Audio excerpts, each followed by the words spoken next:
Welcome to Not Milk Never Milk. Subscribe if you're lactose intolerant.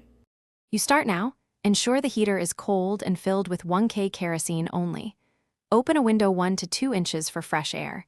This prevents CO buildup. Remove the heater access panel and inspect the wick. Look for even char and no heavy clogging. Once done, close the fuel cap snugly and set the heater on a level, non-combustible surface at least 3 feet from combustibles. Make sure to have a working CO detector in the space before lighting. You now light the wick.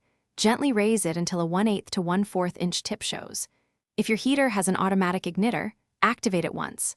Otherwise, light a long match or lighter and introduce flame to the wick while protecting your face. Once lit, lower the flame slightly to eliminate excessive smoking, then adjust to a steady blue core with a narrow yellow outer rim. Make sure to let it burn for 5 to 10 minutes to stabilize before fully enclosing panels.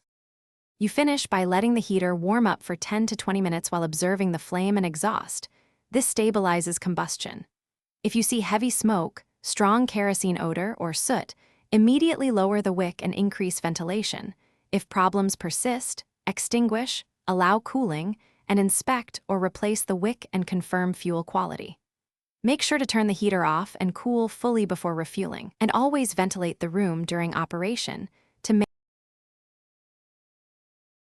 Thanks for watching. If this was helpful, leave a like and consider subscribing. See you next time.